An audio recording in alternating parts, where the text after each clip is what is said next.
Well, anyway, I learned the answer to the question, what does a doctor do when a doctor needs a doctor?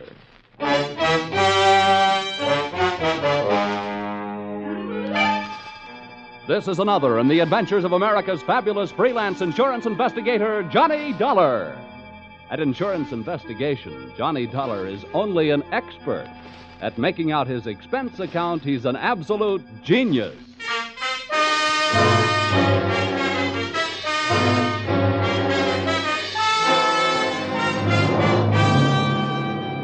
Expense accounts submitted by Special Investigator Johnny Dollar to American Volunteer Liability Insurance Company, Hartford, Connecticut. Attention, Homer Shalley, General Manager. The following is an accounting of my expenditures during my investigation of one of your policyholders, Dr. Otto Schmedlich. Or, an apple a day sent the doctor away. Or, it couldn't have happened to a bigger worm. Expense account, item 1. 80 cents cab fare to your office in answer to your call. Tip to driver, $1. Oh, morning, Mr. Dollar. Hiya. Go right in. Mr. Shalley's expecting you. Thanks, sir. Good morning, Dollar. Good morning. Sit down. Thank you. I'm sorry we had that unfortunate altercation over the last expense account you submitted to this office. Oh, that's all Of right. course, it was ridiculous. You're going around tipping cab drivers $1 after a 50-cent trip. Well, you know me, Homer. Just a silly, headstrong, impetuous boy. It was somebody else's money, yes. We've been through all that. What I want to talk to you now is, policy. Oh, here it is. Dr. Otto Schmedlich, Los Angeles, California. California? Doesn't anything ever happen in Hartford?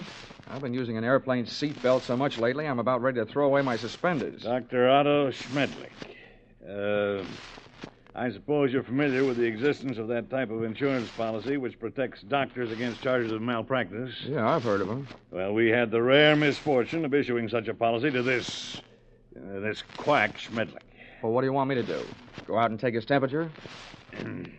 Dollar, when I want to laugh, I tune in Jack Benny. Now, this is serious. The policy we issued to Dr. Schmedlich only covers him up to the extent of what is construed as accidental malpractice. If we can prove criminal malpractice, we can cancel the scoundrel's policy. Do you have a good reason to think it's criminal, or are you just toying with a happy thought? Look, our company has already paid off on 2 claims. Recently, we've heard rumors about this man. It seems the Medical Association is watching him very closely. But so far, no one can prove anything. Now, Dollar, do you want the assignment? No, but I'll take it.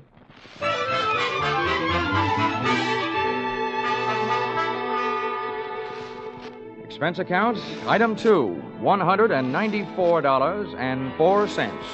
Airfare, Hartford to Los Angeles. Item 3, $4.50. Cab fare, Los Angeles Airport to the Sun Tower Medical Specialist Building, which I first spotted looming through the smog on Wilshire Boulevard, high in the high-rent district of the City Beautiful. Item 4, 55 cents, 11 nickels. Spent telephoning the Schmedlich office at 15-minute intervals until I at last found the doctor not in. In California, the doctors really specialize. And the buildings they work in sometimes really make the most of it, as I found out in the elevator going up. Second floor, eye, ear, nose, and throat. Doctors Care, Kreider, Whitetis, and Osterban. Pardon me. Third floor, fractures, strains, sprains, and dislocations. Doctors Fowler, Woodruff, Toigo, and Brown. Oh, pardon me. Fourth floor, obstetrics, orthopedic, pediatrics, and general practice. Dr. Small, Collier, Reynolds, Frank, Stanley, Feinbaum, and Schmedlich. Would all these medical terms you just tossed off by any chance mean that we have now arrived in the land of the mechanized stork? To put it crudely, yes. Thank you, Jack Armstrong.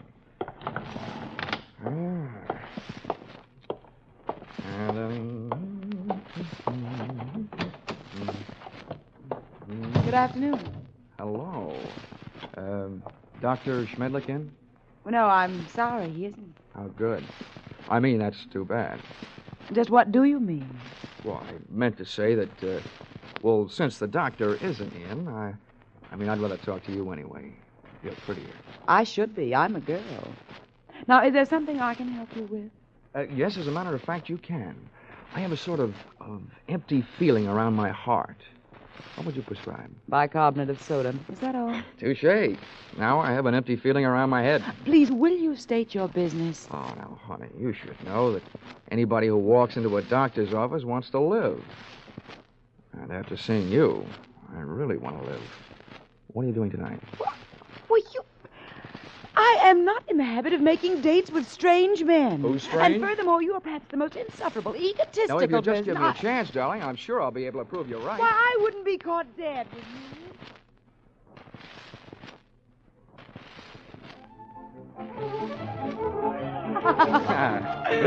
Oh, Johnny, you ain't. You like that, huh? Yeah, this is the first time I've ever tasted champagne. Good old champagne. The rich people's 7-Up. Well, here's to us. To us. Doreen, I feel like talking. Well, thanks for putting me on guard. Listening to you can do strange things to a girl. I want you to know more about me. I'm an insurance man. I didn't go up to your office hoping to see the doctor. I wanted to see his nurse. You. Why, Johnny Dollar, if you try to sell me... Oh, hey, now, wait a minute. Hear me out. You can probably guess it's getting pretty tough trying to sell insurance these days. More than anything else, a guy needs a new angle, and I've got one. People who go to doctors are worried about their health. Now, people who are worried about their health are worried about the security of their families. So they become good prospects for insurance policies. No, but at the same time, aren't they also bad risks? A lot of them are, yeah. But they can't pass the insurance physical. But there are plenty of others. You should know the figures prove that as many healthy people go to doctors as do unhealthy. Perhaps the most popular disease in America is hypochondria, and the national headquarters seems to be located right here in Los Angeles. I see. And from me, you want a list of Dr. Schmedlich's patients? Smart girl. Smart boy.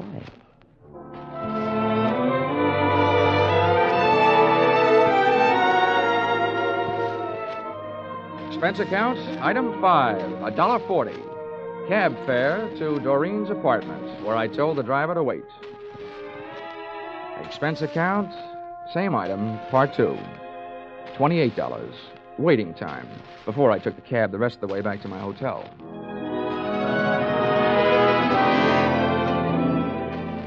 Expense account, item 6. Breakfast the next morning, 2 hard-earned dollars for 2 soft-boiled eggs. The hen that laid them must do barnyard bits in the movies. At least at those prices, she could have autographed them. At 9:30, I was right on time for my morning appointment with Doreen to pick up the list of Dr. Schmedlich's patients, a half hour before the doctor was due to arrive. Well, Johnny, for a man who stayed up so late, you're very punctual. Oh, that's me. The early worm who so often gets the bird. You got a copy of the list? Yeah, got here at 8 to type it for you. Oh, fine. Here it is. So this is wonderful. You're a doll. Yeah. A. Aarons. You'd make the top of any alphabetical list. Look, this is a selfish way of saying thanks because I'll enjoy it more than you will, but dinner at Romanoff's tonight? I love it. Good. Good morning, Miss Smith. Oh, good morning, Dr. Schmedlich. Oh, these patients already? Yes, Doctor. This is Mr. Dollar. He's from out of town. Good morning. Well, all right. What's the matter with you? Oh, it's really nothing. Well, let me be the judge of that. I will make the diagnosis. I will see you in a moment. Johnny, I don't know what happened. He's never come in this early before. I don't mind that, but I wish you hadn't made a patient out of Well, it. I just had to say something. He wants to know about everybody who comes in here. Johnny, you'll just have to go through with it. We can't let him know about the list. Okay. But what's this going to cost me? What does the old squarehead get for a checkup? $50 a consultation. Oh. Honey, instead of Romanoff's for dinner tonight, we better make it a drive-in. Hmm? Sorry, Johnny, I am.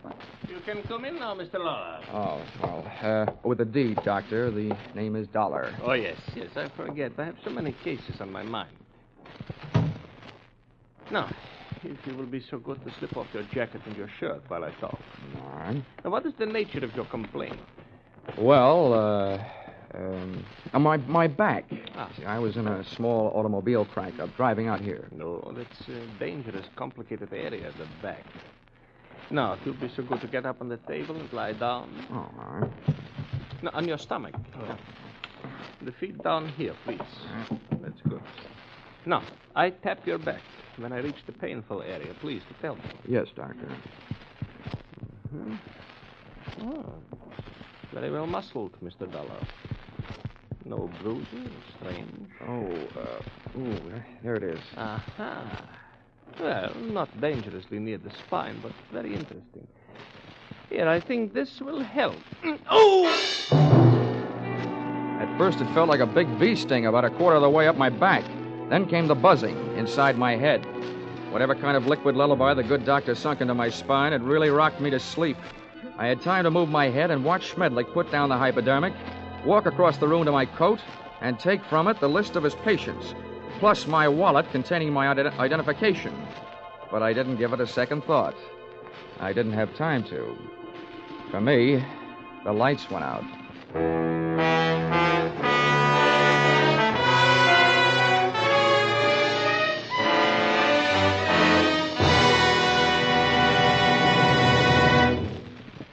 In just a moment, we will return to the second act of Johnny Dollar. But first, assets, one block of wood. Liabilities, more trouble than the legendary paper hanger with the hives. It sounds as though Edgar Bergen had a pretty bad bank balance, doesn't it? But luckily for you, he comes back week after week to the CBS studios with his block of wood named Charlie and lets himself in for more trouble. As for you, you're really in the chips when you take in the Edgar Bergen Charlie McCarthy show, heard over most of these stations every Sunday. Don't miss their brightest, gayest show tomorrow night on CBS, where this fall you hear them all. Tune in this fall for the show that you love best of all. Listen carefully, here's the address. It's CBS. Now, with our star, Charles Russell, we return to the second act of yours truly, Johnny Dollar.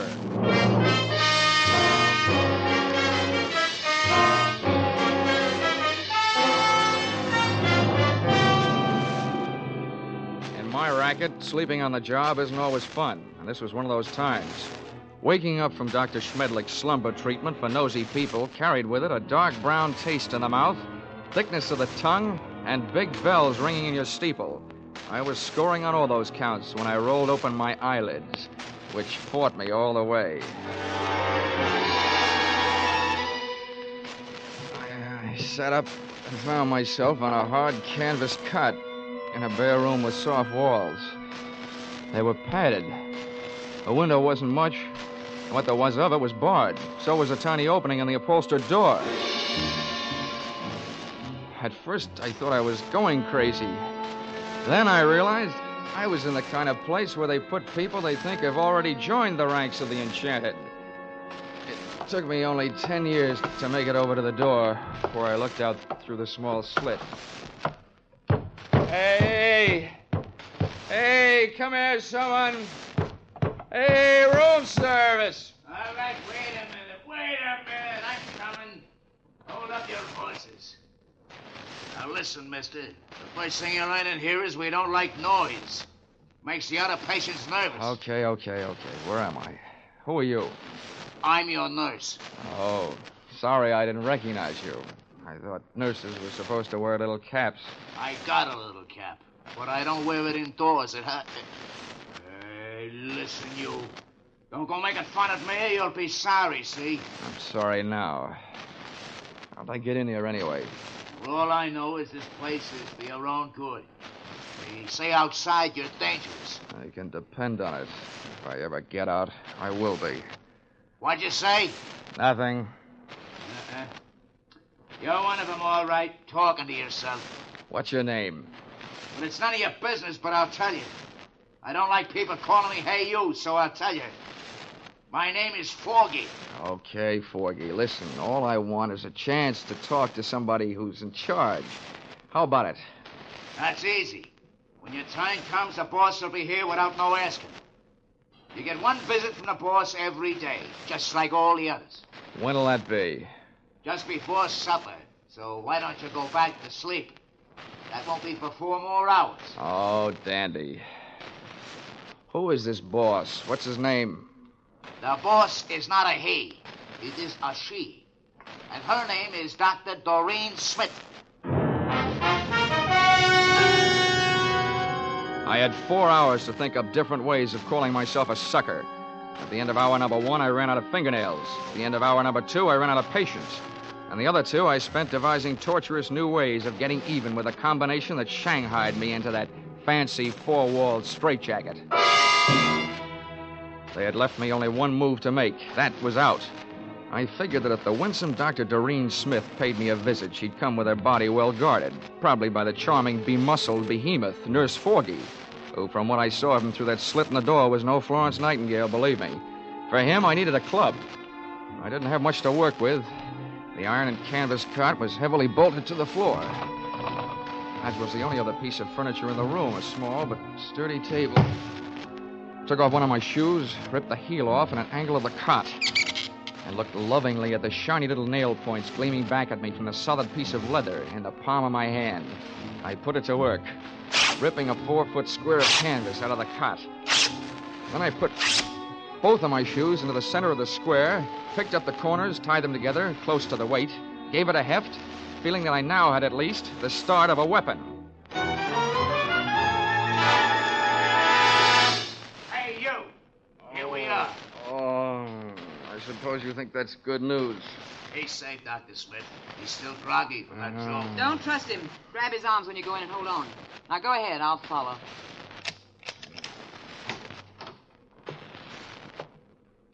Don't try any tricks and we won't hurt you, see? Thanks, Nursey. I wouldn't think of it.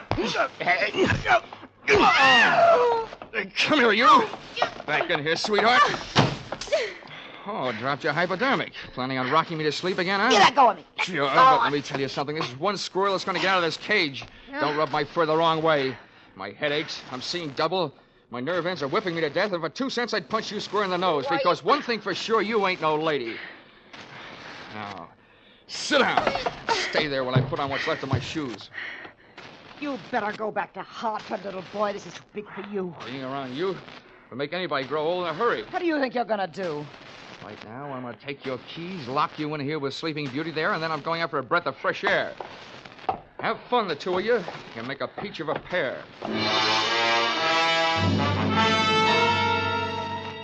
I stumbled through the rest of the building, which turned out to be nothing more than a country house. There were no other rooms like the one I had just vacated. For that matter, there were no other so-called patients. It could have been a place maintained for the purpose of making people talk, or keeping them from talking. There was no telephone. I couldn't call out, but neither could anybody call in to find out that something was going wrong. This little crime crib was apparently located well out in the country. That meant that Dr. Doreen Smith had arrived in the car, which I commandeered and drove to the nearest filling station.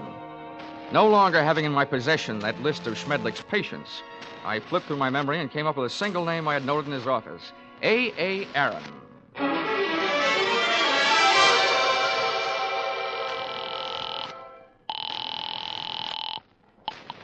Hello? Hello, is Mr. A.A. Aaron in, please? It is Aaron speaking. Oh, good. Mr. Aaron, I'm representing a group of West Coast druggists. I'm making a survey. Where do you have your prescriptions filled? It is at the Enjoy Pharmacy on Beverly Boulevard. Oh, I see. One more question, Mr. Aaron. I know that in many cases people go to the pharmacist recommended by their doctor. Is this the case with you? Yes, that is right. Well, thank you, Mr. A.A. Aaron.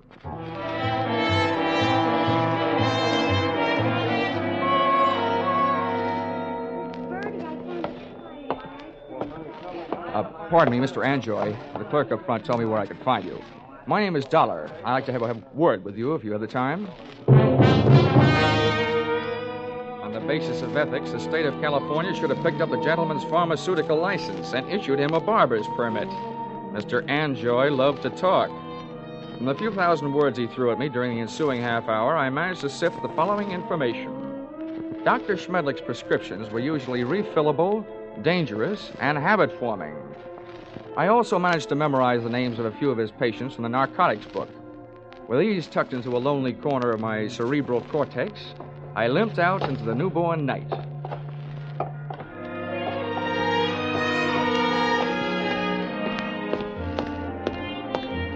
Expense account item 7, 50 cents, having the missing heel on my shoe replaced by late working cobbler. Checking the owners of the first 4 names drew me nothing but blanks. The 5th drew me closer. Come on in. Her name was Millicent Royal. She was the kind of girl whose family takes up a full page in the Blue Book, and whose personal habits take up full pages on police blotters. Well, don't just stand there. Come in. Thank you. Sit down. Miss Royal, I'm going to be honest with you. I'm an insurance investigator. I don't want any. You don't understand. I said investigator, not salesman. I want to get a line on a doctor. Otto Schmedlich. You recognize the name? I might, but I'm not sure it's any of your business. Look, little lady, let's quit sparring. I've tailed friend Schmedlich this far, and now I want some information.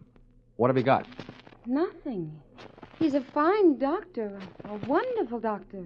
I don't think he's doing you any good at all. You don't know anything about me. I'm afraid I do, more than you think. I know enough about Dr. Schmedlich to know that he's doing a lot of people a lot of trouble. I want to put him out of business, and you can help me. Oh, look, honey, Schmedlich isn't the one that needs protection. You do. You and the other people on the same spot you're on. Why don't you do yourself some good? I think you better leave now. Okay. Perhaps I'd better drop around to the home of Quincy P. Royal, Bel Air. My father? No, don't do that. And give me some answers. You can't make me. Nobody can. Anything that passes between a doctor and his patient is a secret. Nobody can make me say it, not even a judge. Whoa. Wait a minute. All right. If you change your mind, I'm staying at the Park Beverly Hotel. I'll trip them up sooner or later. If I have to, I'm turning it over to the federal men. Narcotics Department. Why did I ever let you in here? Get out. Leave me alone. Go away. Please. You can't make me do anything. Well. Is my estranged wife having a lover's quarrel? Bill, get this man out of here. Make him leave me alone. I don't see why I should rescue you from anybody's clutches. But you, I don't like your look, so get out before I bust you in half. You know, you look like just the guy who might be able to do it. Happy honeymoon.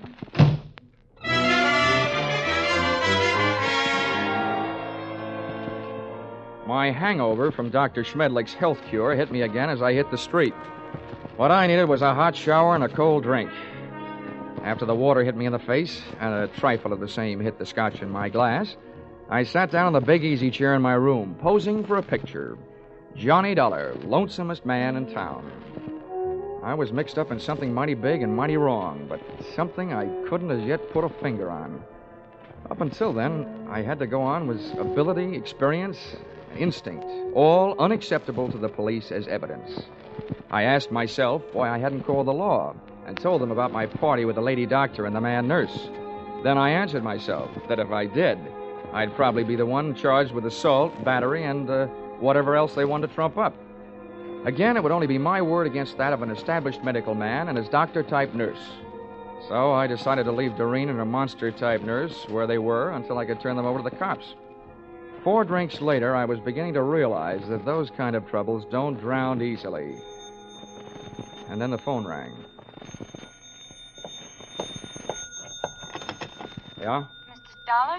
Yes, this is Dollar. This is Millicent Royal. I want you to come over right away. Right away. Wait a minute. What's the matter? I changed my mind. I'll tell you everything. Anything you want to know. Oh, listen, Millicent, take the advice of an old hand at this sort of thing. If you want to help, tell me now, over the phone. No. You can't trust telephones. Somebody's always listening. Oh, listen to me. It never fails, Miss Royal. You're playing around with the kind of suspense they like to put into movie scripts. The dame calls with some hot information she's afraid to spill over the phone. Then when the investigator gets there, she's dead. Hurry. Goodbye.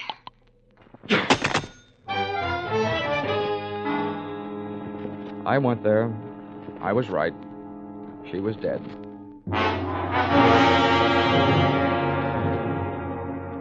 That gave me 2 people to go looking for. I didn't know where her estranged husband Bill lived, so I went to work on the doctor. His all-night telephone exchange gave me the information that he had called in just before leaving the hospital on his way to the office and could be reached there in 20 minutes. I was apparently closer than he was, so I walked over to the building and up to the 4th floor. There were lights on in the Schmedlich office, so I walked in. What do you want?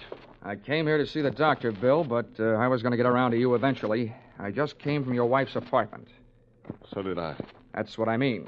You've got some talking to do. I know who you are, but don't go getting any ideas. I didn't kill her. I loved her. It didn't sound like love when I met you in the apartment. We made up right after you left. I went out to get her something from the drugstore. When I came back, she was dead. That's what I'm doing here. I'm waiting here to kill the man who did it. How do you know it was Schmedlich? Because after you left her apartment, she called the doctor and told him if he didn't stop shaking her down, she was going to tell you the whole story. And he threatened her, and she called me. What was the grounds for blackmail? Narcotics? That's right. He got her started on it during a long illness she had. After she was well but still needed the drug, he told her he'd see that her family heard about it. She didn't pay him off. Nice guy. He wrecked us, wrecked our marriage, made a victim of her. And she wasn't the only one. There were others. He made drug addicts out of them and then threatened to blackmail them if they didn't pay off. Can you prove all this? I can't prove it. Nobody can. The cops, the medical association, they've tried. But Schmedlich is clever. Too clever. When I blast that monster out of the world, I'll be curing it of a big sickness. Now, hey, take it easy. Look, I know how you feel, but you haven't got the right answer. Why don't you let me take over? Stay out of it, Dollar. I never belonged to any Boy Scout troops. I'm not joining now. You know what they say, an apple a day? Well, I've got one here for the doctor. You see this? It's left over from Guadalcanal. I sure do see it. A pineapple. Army type. Hand grenade. Well, I'm going to feed it to him. Oh, Bill, now look, I know you're upset, but don't forget, those things were designed to take care of more than one man. Have you thought of that? I've thought about it a lot, and it still all adds up. I haven't got a thing left to live for. Hey. That's him. Bill, you're off your rocker. Don't do it. Give me that thing. Shut up. Stand away. What is this? What are you two doing here? Come and get it, Schmedlich! A bomb! Before the grenade could explode, I did. With one foot, I kicked Bill mightily in the shin bone. With a pin pulled, I only had about 5 seconds. I took 2 steps, and with the other foot, I kicked the grenade out to the corridor, then I hit the floor.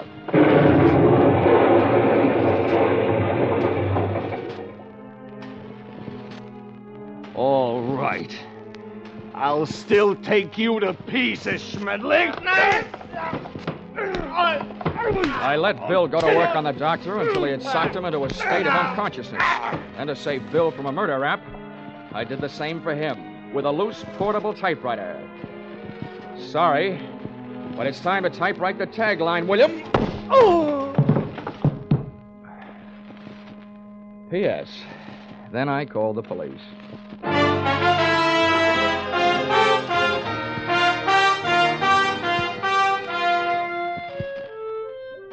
Expense account, item 8.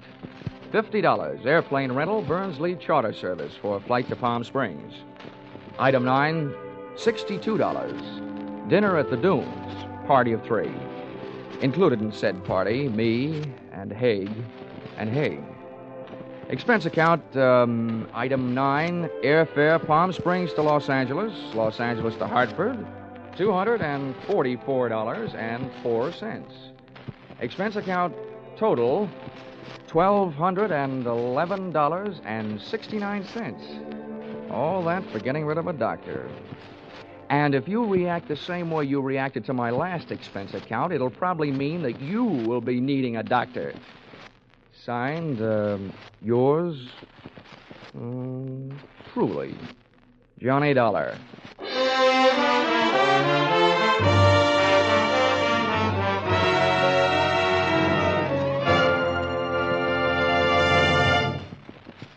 Yours truly, Johnny Dollar, is produced and directed by Gordon T. Hughes and stars Charles Russell. Script by Paul Dudley and Gil Dowd. Featured in the cast were Willard Waterman, Betty Lou Gerson, Larry Dobkin, Paul Dubov, Georgia Ellis, and Edmund McDonald. The special music is written and conducted by Wilbur Hatch.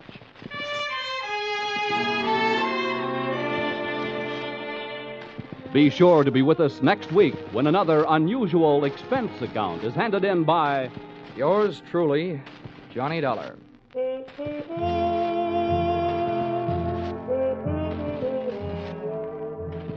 Stay tuned for Vaughn Monroe and his Caravan, which follows immediately over most of these same stations. Paul Masterson speaking.